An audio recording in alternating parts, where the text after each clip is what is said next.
নমস্কাৰ। আজি 26 জানুৱাৰী, গতিকে আজি গণতন্ত্ৰ দিৱস। সকলোকে শুভেচ্ছা জ্ঞাপন কৰিলোঁ। আজিৰ পৰা অহা শনিবাৰলৈ মই 7টা দিনৰ বাবে ৰাশিফল ক'ম, লগতে 2খন চিঠি পত্ৰ আনচাৰ দিয়া হ'ব। এভৰি ছানডে মই এনেকুৱা সময়ত ৰাতিপুৱা ভাগত এসপ্তাহৰ বাবে ৰাশিফল আৰু বিভিন্ন ধৰণৰ আপোনালোকৰ জ্যোতিষ সম্পৰ্কীয় কুৱেশ্যন আদিৰ আনচাৰ দি থাকোঁ। যিসকলে নিজৰ নিজৰ দুটা কুৱেশ্যনৰ আনচাৰ জানিব খুজিছে, যিসকলে জ্যোতিষ সম্পৰ্কীয় কিবা জানিব লগা থাকিলে মোৰ লগত যোগাযোগ কৰিব খুজিছে, তেখেতসকলে মোলৈ চিঠি পত্ৰ দিব পাৰে।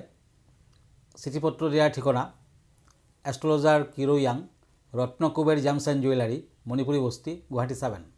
ফোন নম্বৰটো হ'ল 9085949309 আৰু আমাৰ ইমেইল এড্ৰেছটো হ'ল kiroyangastrologer@kiroyang.com।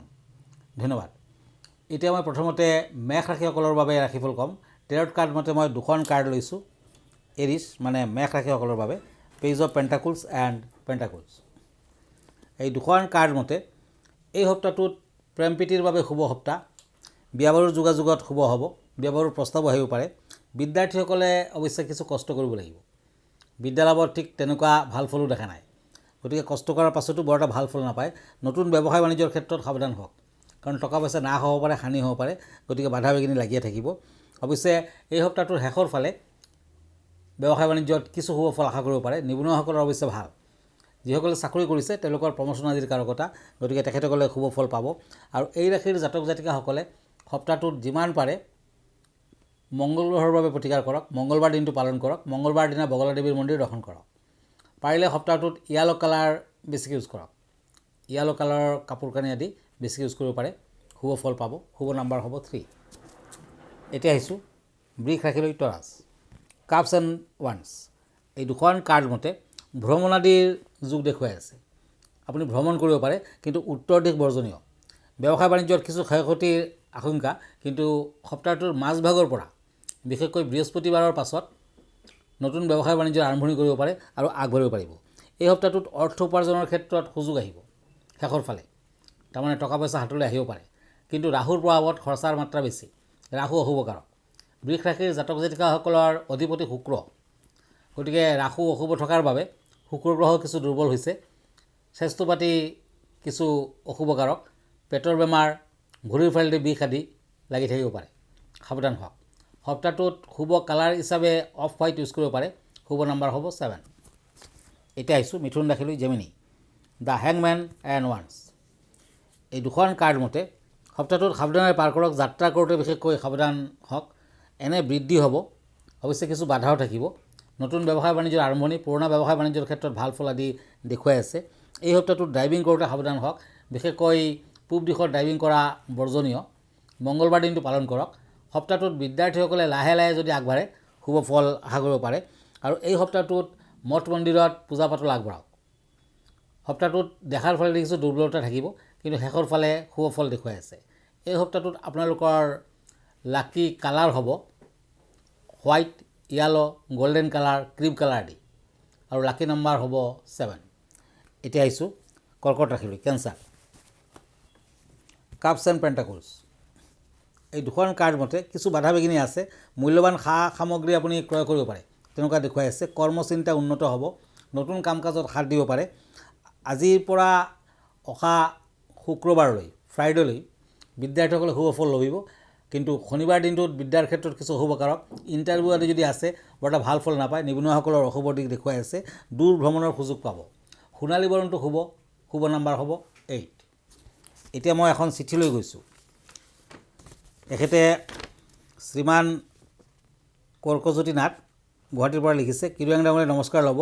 শুনিছোঁ অহা 29 তাৰিখে মৌনী অমাৱস্যা, গতিকে সেই অমাৱস্যাত কিছুমান নিয়মকানুন পালন কৰিব লাগে, আপুনি কি কয়? আপুনি ঠিকেই শুনিছে। মৌনী অমাৱস্যা এটা বৰ ইম্পৰ্টেণ্ট ডে, গতিকে বিভিন্ন ধৰণৰ নিয়ম কানুনবোৰ সেই দিনটোত আপুনি পালন কৰিব পাৰে আৰু আপুনি ঈশ্বৰৰ আশীৰ্বাদ লাভ কৰিব পাৰিব। মাঘ মাহৰ অমাৱস্যা, এই তিথিক মৌনী অমাৱস্যা বুলিও কোৱা হয়। আকৌ এইটো সপ্তাহত ৰথন্তী কালী দেৱীৰ পূজা পাতলো আছে, গতিকে ৰথন্তী কালীৰো পূজা পাতল কৰিব পাৰে, আপোনাক ৰক্ষা কৰিব। আৰু এইদিনাখন দান আৰু স্নানৰ বহুত গুৰুত্ব আছে। শুনা যায় যে ঋষি মুনিসকলে এইদিনাখন জন্মগ্ৰহণ কৰিছিলে বাবে এই দিনটোত মৌনী অমাৱস্যা নামে জনাজাত। মৌনী অমাৱস্যাত উপবাস চলি থকা অৱস্থাত মৌনতা পালন কৰিব লাগে। আৰু 28 জানুৱাৰী ৰাতি 7:32 পৰা 29 জানুৱাৰী সন্ধ্যা 6:50 এই অমাৱস্যা চলি থাকিব। আৰু আপুনি যদি মৌনব্ৰত পালন কৰিব পাৰে অতি শুভ ফল আশা কৰিব পাৰে। জ্যোতিষশাস্ত্ৰ মতে মৌনব্ৰত পালন কৰি অমাৱস্যা যদি পবিত্ৰ স্নান কৰিব পৰা যায়, জীৱনৰ বহু পাপ নষ্ট হয়, আগৰ জন্মৰ পাপ থাকিলেও কটা যায়। গা পা ধুই সূৰ্যদেৱক পানী দিয়ক, তিল অৰ্পণ কৰক, তিল তেল আদি। এইদিনাখন ৰাগ আৰু ক্ৰোধৰ পৰা বিৰত থাকক, কাকো বেয়াকৈ নক'ব, তেতিয়াহে ফল পাব মানে। আৰু যিসকলে পূৰ্বপুৰুষৰ মৃত্যুৰ তিথি নাজানে তেওঁলোকে এইদিনাখন শ্ৰাদ্ধ পূজা পাৰ্বণ আদি কৰিব পাৰে। মৌনী অমাৱস্যাত পবিত্ৰ নদীত স্নান কৰিলে দীৰ্ঘ জীৱন আৰু সুস্বাস্থ্য আপুনি লাভ কৰিব পাৰিব। এইদিনাখন গা পা ধুই অলপ গংগাজল পানীৰ লগত মিক্স কৰি ল'ব আৰু তাৰপাছত গা ধুব। সেইদিনাখন তিলৰ লাড়ু, তিলৰ তেল, আমলখি, কাপোৰ কানি আদি দুখীয়াক দান কৰক, তেতিয়া ফল পাব। মৌনী অমাৱস্যাত গাখীৰ আৰু তিলেৰে সূৰ্যদেৱক যদি অৰ্ঘ্য দিয়ে তেতিয়া মনৰ ইচ্ছা পূৰ্ণ হয়। জ্যোতিষশাস্ত্ৰ মতে সেইদিনাখন মনৰ দেৱতা হ'ল চন্দ্ৰ। অমাৱস্যা যিহেতু চন্দ্ৰদেৱৰ অনুপস্থিত থাকে, সেইকাৰণে এইদিনাখন আপুনি মনটো বিচলিত হৈ থাকে। মৌনী অমাৱস্যা যদি পালন কৰে সদায় মনটো শান্ত থাকিব, গোটেই বছৰটো বিদ্যাৰ্থীসকলেও ভালদৰে পাৰ হ'ব। গতিকে সকলোৱে, বিশেষকৈ বিদ্যাৰ্থীসকলে মৌনী অমাৱস্যা পালন কৰিব পাৰে। ধন্যবাদ। আৰু এখন চিঠি লৈছোঁ। এখন চিঠি লিখিছে অমিত দেৱ। কিৰংদামনে নমস্কাৰ ল'ব। মোৰ বিদ্যালাভত কিছু বাধাৰ কাৰক হৈ আছে। বহুত দিনৰ পৰা বিদ্যালাভত বাধা আছে, ভবামতে ৰিজাল্ট কৰিব পৰা নাই। মই কি কৰিব লাগিব? আপুনি কুস্তিখন দিয়া নাই, ডেট অফ বাৰ্থ আদিও দিয়া নাই। গতিকে বিদ্যালাভৰ ক্ষেত্ৰত এনে আপুনি পঢ়াৰ টেবুলৰ ওপৰত এটা বিদ্যাৰ্থীসকলৰ বাবে বিশেষকৈ এটা টাৱাৰ পোৱা যায়, এডুকেশ্যন টাৱাৰ বুলি কয় ফেংচুই মতে, সেইটো ৰাখিব পাৰে। এটা সৰুকৈ সূৰ্যদেৱৰ মূৰ্তি থকা, সূৰ্যৰ নিচিনা দেখাত তামৰ লকেট ডিঙিত পিন্ধিব পাৰে। আৰু সূৰ্যৰ নিচিনা অকণমান ডাঙৰ এটা তামৰ লকেট বনাই লওক আৰু সেই বস্তুটো আপুনি ঘৰখনৰ নৰ্থ ইষ্ট ৱালত আঁৰি ৰাখিব। আৰু সদায় এভৰি ছানডে আপুনি অকণমান ধূপ চাকি দেখুৱাব। ইয়াৰ বাহিৰেও আপুনি সূৰ্যদেৱক সদায় পানী দিব পাৰে, অৰ্ঘ্য দিব পাৰে। তামৰ পাত্ৰত পানী লৈ সূৰ্যদেৱক অৰ্ঘ্য দিয়ক, সূৰ্য মন্ত্ৰ মাতিব, ওম ঘৃণী সূৰ্যায় নমঃ। তেতিয়াও বিদ্যাৰ্থীসকলৰ ভাল হ'ব। আৰু বিদ্যালাভৰ বাবে আপুনি পূবফালে ফেচ হোৱাকৈ পঢ়াত বহিব সদায়, নতুবা উত্তৰ ফালে ফেচ হোৱাকৈ বহিব। আৰু টেবুলৰ ওপৰত সৰস্বতী দেৱীৰ মূৰ্তি ৰাখিব। দেৱী সৰস্বতীক সদায় পূজা পাতল কৰাৰ পাছতে আপুনি পঢ়াত বহিব। আপোনাৰ পঢ়া ৰুমৰ একেবাৰে লগতে যাতে কোনো ধৰণৰ টয়লেট আদি লাগি নাথাকে, সেয়া লক্ষ্য ৰাখক। আৰু মেইন ৰোডৰ ওচৰত আপোনাৰ এডুকেশ্যন যোনটো মানে বিদ্যাৰ যোনটো ৰুম, পঢ়াৰ যোনটো ৰুম, সেইটো থাকিব নালাগে, তেতিয়া কিন্তু আকৌ বেয়া। বা ডাঙৰ গছ আদি ঠিক আপোনাৰ দৌৰৰ মানে একেবাৰে অপজিটত থাকিব নালাগে, তেতিয়াও বেয়া। গতিকে এইবিলাক নিয়মকৰণ মানক। ৰাশি মতে কালাৰ আপুনি বেছিকৈ ইউজ কৰক। পাৰিলে এটা ৰুবি ৰত্ন পিন্ধক। বিদ্যালাভৰ কাৰক গ্ৰহ হৈছে ৰবি, সূৰ্য। গতিকে ৰবিৰ বাবে এটা ভাল ৰুবি 4-5 কেৰেটমানৰ ৰিং ফিংগাৰ পিন্ধি দিব, তেতিয়াও বিদ্যালাভৰ ক্ষেত্ৰত শুভ ফল আশা কৰিব পাৰে। ধন্যবাদ। এতিয়া আকৌ সিংহ ৰাশিলৈ গৈছোঁ। নাইট অফ শ্বৰ্ডছ এণ্ড ওৱান্স। এই দুখন কাৰ্ড মতে বিভিন্ন ধৰণৰ সিদ্ধান্ত আজিৰ পৰাই অহা শনিবাৰলৈ আপুনি ল'ব পাৰে। সিদ্ধান্তৰ ক্ষেত্ৰত ভাল হ'ব। আৰু চকুৰ পৰা পানী পৰা, চকুৰ বেমাৰ আদি, দাঁতৰ বেমাৰ আদি, পেটৰ বিষ আদিত ভুগিব পাৰে। গতিকে সাৱধান হওক। আৰু স্বাস্থ্য পাতিৰ সমস্যা থাকিলেও সপ্তাহটোৰ শেষৰ ফালে কিছু শুভ ফল লভিব। যিকোনো দিশত আপুনি যদি আগবাঢ়ে এই সপ্তাহটোত লাহে লাহে আগবাঢ়িব পাৰিব। বিশেষকৈ ব্যৱসায় বাণিজ্যৰ ক্ষেত্ৰত শুভ ফল লভিব। যদি আপুনি খাদ্যদ্ৰব্যৰ ব্যৱসায় বাণিজ্য কৰিছে, যদি আপুনি লোহাৰ বেপাৰী, তেতিয়াও কিন্তু শুভ ফল আশা কৰিব পাৰে। এই সপ্তাহটোত বিদ্যাৰ্থীসকলে নিশ্চয় শুভ ফল পাব। নিবনুৱাসকলৰ ভাল হ'ব। এইটো সপ্তাহত দেহৰ ফালে দুৰ্বলতা থাকিব। বিশেষকৈ শনিবাৰ দিনা দেহাৰ দুৰ্বলতা বেছিকৈ দেখা দিব পাৰে, সাৱধান হওক। শনিবাৰ দিনা এটা লোহাৰ আঙুঠি পিন্ধক, মধ্যমাত পিন্ধিব। শনি মন্দিৰ দৰ্শন কৰক, ভাল হ'ব। এই সপ্তাহটোৰ লাকি কালাৰ হ'ব স্কাই ব্লু, লাকি নাম্বাৰ হ'ব 8। এতিয়া আহিছোঁ কন্যা ৰাশিলৈ। Eight of swords and পেণ্টাকলছ।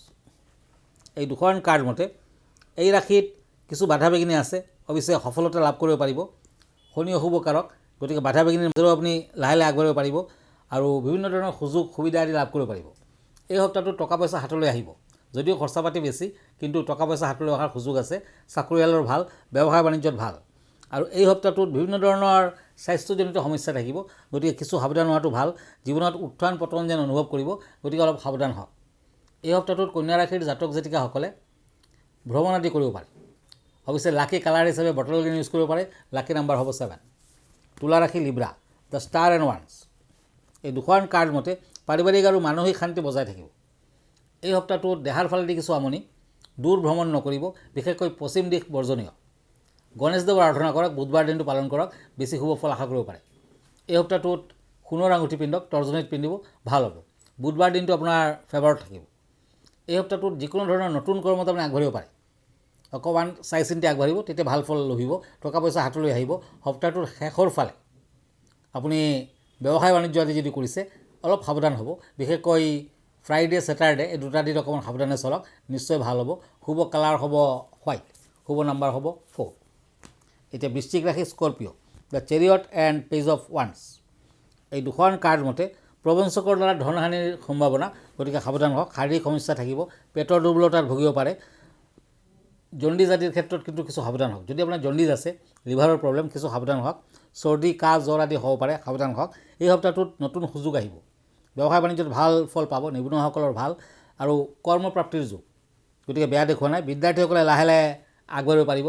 যিসকলৰ বিয়া বাৰু হোৱা নাই তেখেতসকলৰ বিয়া বাৰুৰ ক্ষেত্ৰত শুভ ফল পাব, প্ৰেমৰ ক্ষেত্ৰত শুভ ফল। লাকি কালাৰ হ'ব ৰেড, লাকি নাম্বাৰ হ'ব 3। এতিয়া আহিছোঁ ধনু ৰাশিলৈ, চেৰিয়াছ, কাপছ এণ্ড শ্বৰ্টছ। এই দুখন কাৰ্ড মতে বাধা বিঘ্নিৰ মাজেৰেও আপুনি আগবাঢ়িব পাৰিব, মৰ্যাদা বৃদ্ধিৰ যুগ দেখুৱাই আছে। যান বাহন আদিৰ ক্ষেত্ৰত শুভ ফল, অৱশ্যে সৰু সুৰা আঘাত প্ৰাপ্তিৰ যুগ, সাৱধান হওক। তামৰ আঙুঠি পিন্ধক। এই সপ্তাহটোত যিকোনো ক্ষেত্ৰত আগবাঢ়িব পাৰে, বিশেষকৈ ব্যৱসায় বাণিজ্যত শুভ ফল পাব। বিদ্যাৰ্থীসকলৰ অশুভ ফল। এই সপ্তাহটোত বিভিন্ন বিভাগত আপুনি যদি কৰ্ম কৰিছে শুভ ফল দেখুৱাই আছে। চাকৰি বাকৰিৰ ক্ষেত্ৰত শুভ। সপ্তাহটোৰ শেষৰ ফালে টকা পইচা হাতলৈ আহিব। ধনুৰাশিৰ জাতক জাতিকাসকলে ক্ৰীম কালাৰ ইউজ কৰক, লাকি নাম্বাৰ হ'ব 3। মকৰ ৰাশি Capricorn, king of swords and knight of ওৱান্স। এই দুখন কাৰ্ড মতে সপ্তাহটোত আৰ্থিক দিশত শুভ ফল, লাহে লাহে যিকোনো দিশতে আগবাঢ়িব পাৰিব, টকা পইচা হাতলৈ আহিব, নতুন ব্যৱসায় বাণিজ্যৰ আৰম্ভণি কৰিব পাৰে। এই সপ্তাহটোত কোনো কামতে বেছি হুলস্থুল নকৰিব, সোনকালে আগবঢ়াৰ বাবে চেষ্টা নকৰিব, বাধা বিঘ্নি আহি যাব পাৰে। কেছ মামলা মকদ্দমা আদি থাকিলে শুভ ফল দিব। ভুৱনেশ্বৰী দেৱীৰ আৰাধনা কৰক। বিদ্যাৰ্থীসকলে এই সপ্তাহটোত ভাল ফল আশা কৰিব পাৰে, বিশেষকৈ সপ্তাহটোৰ শেষৰ ফালে দেখাৰ দুৰ্বলতাৰ বাবে কেইটামান বেলপাত নিজৰ লগত সদায় ৰাখক। সপ্তাহটোৰ লাকি কালাৰ হ'ব গ্ৰীণ, লাকি নাম্বাৰ হ'ব 7। কুম্ভ ৰাশি Aquarius, swords and page of swords. এই দুখন কাৰ্ড মতে শত্ৰু বৃদ্ধিৰ যুগ বেছি, কাজিয়া পেচালৰ সৃষ্টি হ'ব পাৰে, টকা পইচা অৱশ্যে হাতলৈ আহিব। সপ্তাহটোৰ শনিবাৰ দিনা অন্ধ ভিকাৰীক লোহাৰ দ্ৰব্য দান কৰক, মিঠাতেল, দক্ষিণ আদি দান কৰক, ভাল ফল আহিব। বাধা বিঘ্নিৰ মাজেৰেও সপ্তাহটোত কিছু শুভ ফল লভিব। কুম্ভ ৰাশিৰ জাতক জাতিকাসকলৰ অধিপতি শনি, গতিকে শনিবাৰ দিনা আপুনি নিৰামিষ আহাৰ গ্ৰহণ কৰক, শনিবাৰ দিনটো পালন কৰক, ভাল ফল পাব। কোনোবাই মনত আঘাত দিব পাৰে, সাৱধান হওক। এই সপ্তাহটোত পুত্ৰ কন্যাসকলৰ ভাল, ল'ৰা ছোৱালীৰ বাবে আপুনি শুভ ফল আশা কৰিব পাৰে। সপ্তাহটোৰ শেষৰ ফালে বিদ্যাৰ্থীসকলে শুভ ফল পাব। শুভ নাম্বাৰ হ'ব 3, শুভ কালাৰ হ'ব ব্লু। এতিয়া আহিছোঁ মীন ৰাশিলৈ, পেণ্টাকুলছ এণ্ড পেণ্টাকুলছ। এই দুখন কাৰ্ড মতে এই সপ্তাহটোত সাৱধানেৰে চলক। টকা পইচা হাতলৈ আহিলেও খৰচা পাতি বেছি হ'ব পাৰে, ভ্ৰমণৰ ক্ষেত্ৰত সাৱধান হওক। উত্তৰ দিশ ভ্ৰমণ নকৰিব, বৰ্জনীয়। এই সপ্তাহটোত যিসকলৰ বিয়া বাৰু হোৱা নাই জাতিকাসকলে বিয়া বাৰুৰ ক্ষেত্ৰত শুভ ফল পাব, প্ৰেমৰ ক্ষেত্ৰত শুভ ফল পাব। পাৰিলে বৃহস্পতিবাৰ দিনা বগা চন্দনৰ ফুট লওক, তেতিয়াও শুভ ফল দিব। বিদ্যাৰ্থীসকলৰ মধ্যম ওম বৃহস্পতয়ে নমঃ এই মন্ত্ৰটো এভৰিডে 21 টাইমছ আপুনি মুখেৰে মাতিব, নিশ্চয় ফল আহিব। সপ্তাহটোত লাহে লাহে আপুনি আগবাঢ়িব পাৰিব, নতুন ধৰণৰ ব্যৱসায় বাণিজ্যৰো আৰম্ভণি কৰিব পাৰে। গতিকে এই সপ্তাহটোত লাকি কালাৰ হ'ব য়েলো কালাৰ, গল্ডেন কালাৰ আদি, লাকি নাম্বাৰ হ'ব 8। ধন্যবাদ, আজি ইমানতেই। আকৌ লগ পাম নেক্সট উইকত। আমালৈ যদি চিঠি পত্ৰ লিখিব খুজিছে, আমাৰ ঠিকনা astrologer Cheiro young, Ratnakuber gems and jewellery, Manipuri বস্তি, গুৱাহাটী 7। ফোন নম্বৰটো হ'ল 9085949309। আমাৰ ইমেইল এড্ৰেছটো হ'ল kiroyangastrologer@kiroyang.com।